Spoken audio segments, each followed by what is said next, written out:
how surrendering really does actually work and the magic that happened this week.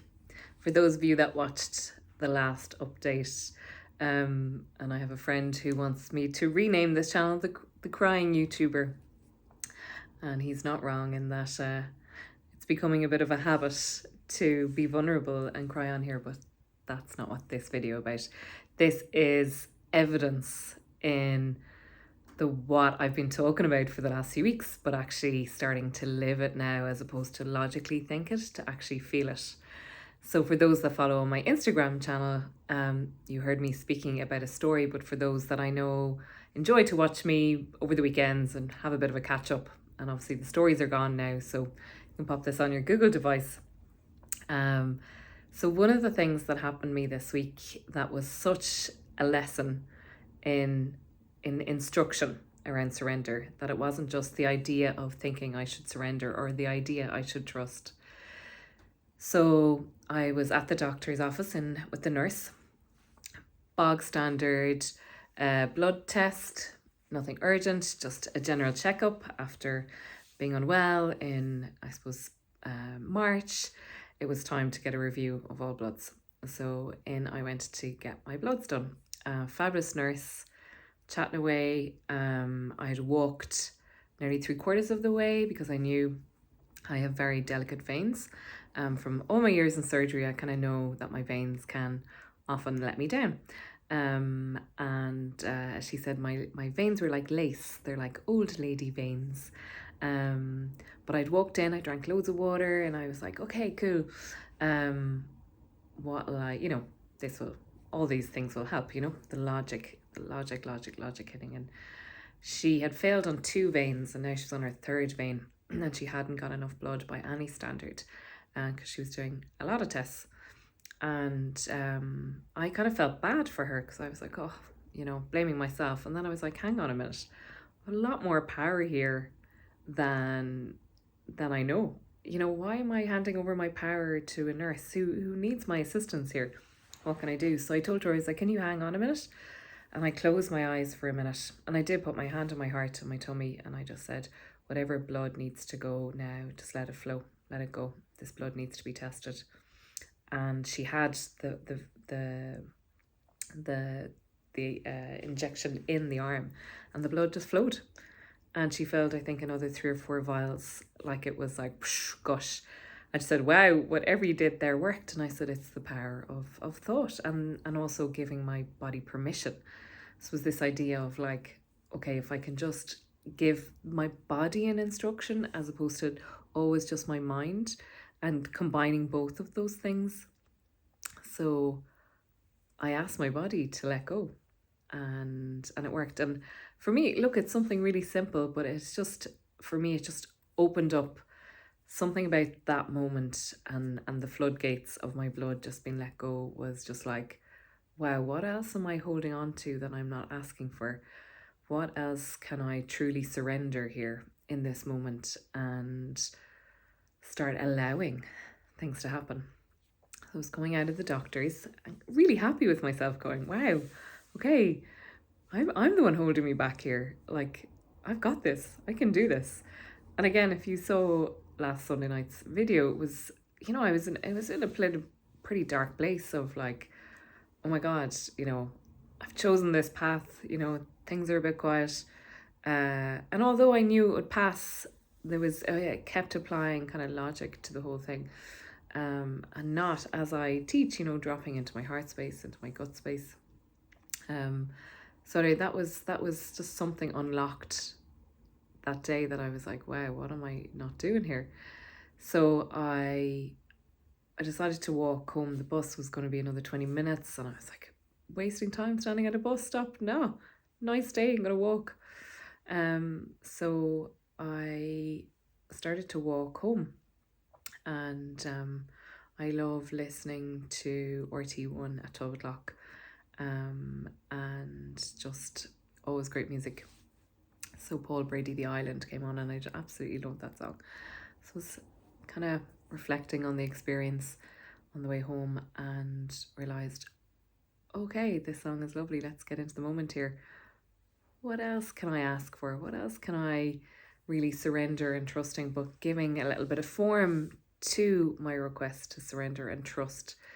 So I said, if I'm really to trust that this path is going to work out, that I'm on the right path and I'm doing all the right things, can you show me a sign? Can you show me that what I am, doing is the right thing? This work, the life that I'm living now, just give me a little bit of hope, or, something that I can kind of go, yeah, you're doing the right thing. And I often do ask for it, and sometimes it works and other times not. And around 10 minutes after that, I saw this guy running, kind of down, if anybody knows Dublin 4, down by the schoolhouse, and he was running pretty fast. And I recognised him, and I stopped him and I called his name, and I said, I know you're in a hurry, so keep going. He said, no. I have time. How are you, Norma? How are you? And we know each other from a former system. And he was going on about his new job and how it's been a bit of a struggle and everything that has happened over the last year. And I had done some work for him before, as a leader with the team. And he said, it's funny, my wife just said to me last week I should really get the help of a coach. And I was like, oh, okay. And he goes, maybe I'll work with you. And I said, maybe. That would be amazing. And I said, look, I know you're in a hurry, so on you go. And I said, look, I'll follow up. I'll drop you a message, and we can chat again if the time is right. And I grabbed him by the arm and I said, I was meant to meet you today. And he goes, yeah, I think so. And that was it. I was to be on a bus home. I was not meant to be walking home. So again, I asked for a sign, and within 5-10 minutes, the sign arrived. So again, it's that idea of, because of the blood and because I had let go, it just started this train kind of impact.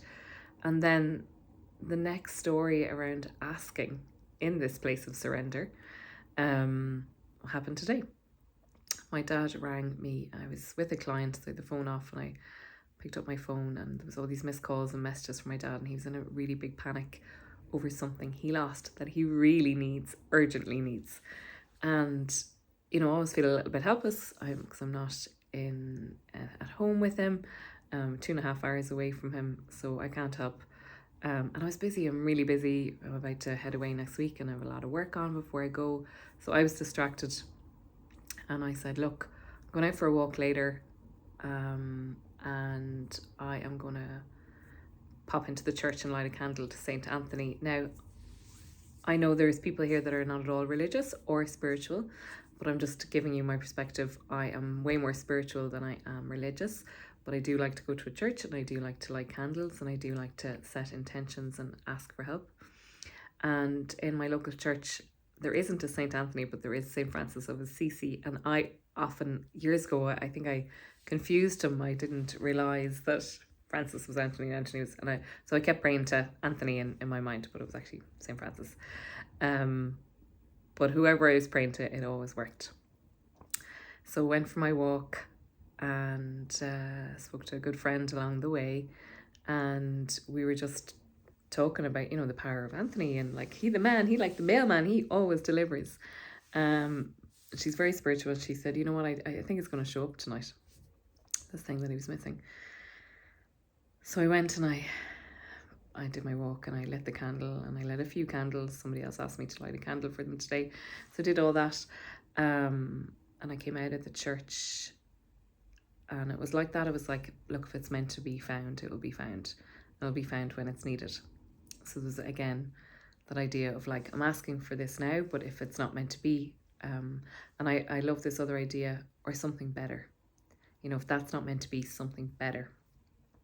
So I walked out of the church, and I came home, and I was just in the door, called from my dad. Found it. It was in such and such.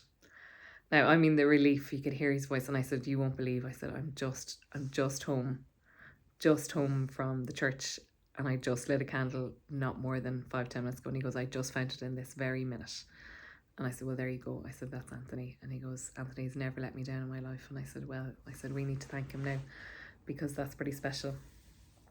So it's that idea of, just because you're in a place of surrender and trust, it doesn't mean you can't ask. Learn to ask, and then let go. Then say, well, okay. And a great thing is like, so be it, or even better. because what you're asking for mightn't be the right thing to ask for. You don't know. So if there's anything I learned this week is ask for the signs, ask for the help, but also give the right instructions to yourself. So another instruction I gave myself on a few different moving parts is I'm ready. I'm really ready.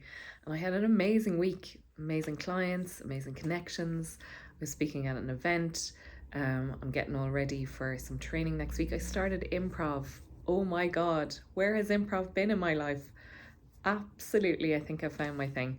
Again, you know me and passions and hobbies. I'm always finding something new that I love. But this improv is just so resonant to everything else I do. Not just in public speaking, but comedy and language and nuance and commitment and that idea of saying yes and. So I'm learning that now for the next few weeks, and I'm absolutely loving it. And I'll share more on what I've learned from improv over the coming weeks. But I hope this video has been useful for you. Set your intentions, surrender, and be sure you still can ask for help. You're not alone in this place of surrendering and trust. It really is my top tip of the week. I am off traveling next week for some training, so I may not do one of these for an extra few days, but I really, really wanted to share this message.